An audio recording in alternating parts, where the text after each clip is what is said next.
Hello, and welcome to the final presentation of the anti-fog device. I am James, and I am joined with Lauren, and we are representing Team 5. Today, we're going to start with an overview of our business model canvas, and then we're going to talk about customer segments and value proposition. Then we'll move on to distribution channels and customer relationships, followed by key activities, key partners, and key resources. And finally, we will end on revenue streams. But to start, here's an overview of our business model canvas. This is the business model canvas for the anti-fog device.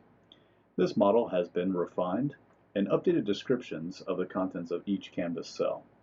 We have skipped the cost structure cell in this exercise. And let's take a look at each cell in detail, starting with customer segments. The anti-fog customers were further refined into two separate segments.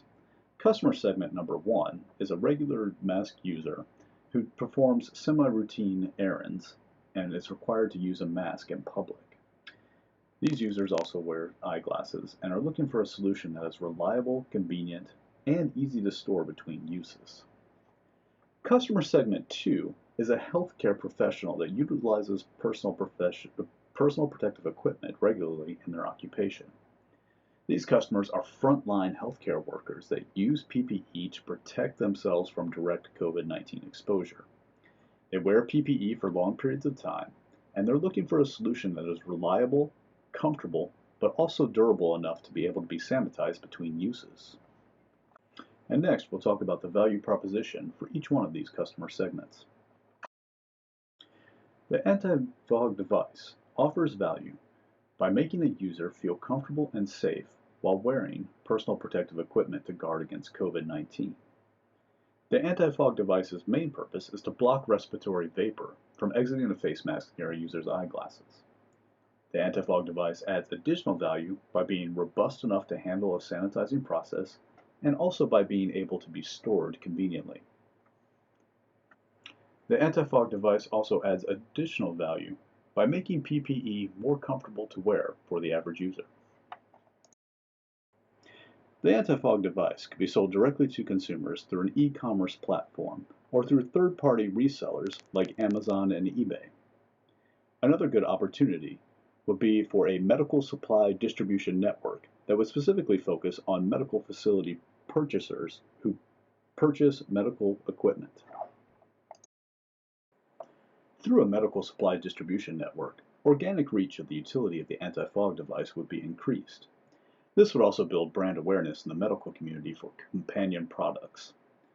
For everyday users, a robust customer service platform online would help increase the perceived value of the anti-fog device. And now here's Lauren to talk about key resources. Thank you, James. The anti-fog's key physical resources are things such as resources used to produce the product. This includes the inventory and distribution channels. Without adequate inventory and distribution channels, anti-fog would not be able to generate the maximum revenues available or bring to fruition the demand potential. Distribution channels, such as supply chain lead times, are important so that there is not too much or too little product on the shelves. Anti-fog will also have intellectual resources that will be critical to the success for the value proposition.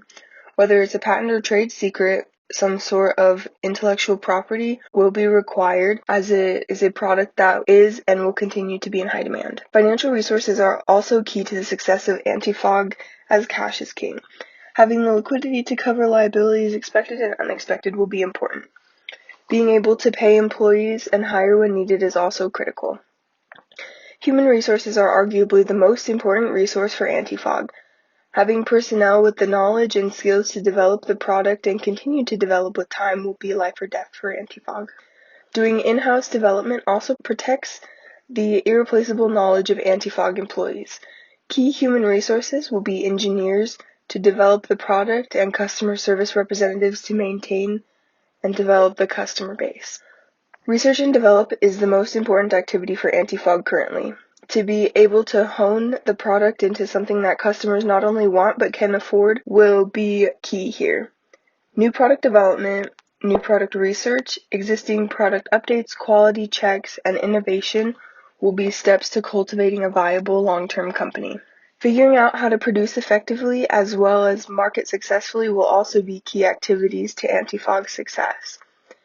A production team will need to figure out the necessary equipment and corresponding usage of that equipment to produce enough product while maintaining proper inventory control. Additionally, a marketing strategy will need to be effective in bringing customers to the product and finding out their feedback. Key partners for the Antifog will create value both in production and sales. While Antifog does not yet have a manufacturer, the manufacturer will be a key partner.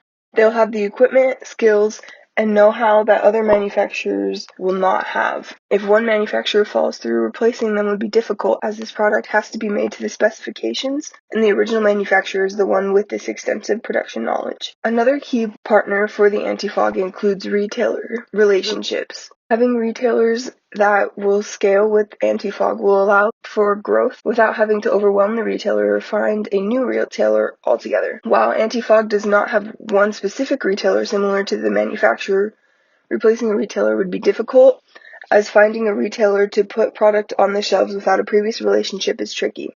The Antifog would create revenue through direct asset sales by selling individual packages to a distributor that would then sell the product to the end user for our semi-regular user segment. The semi-regular users would also buy the product online from third parties such as Amazon or directly from the Antifog website.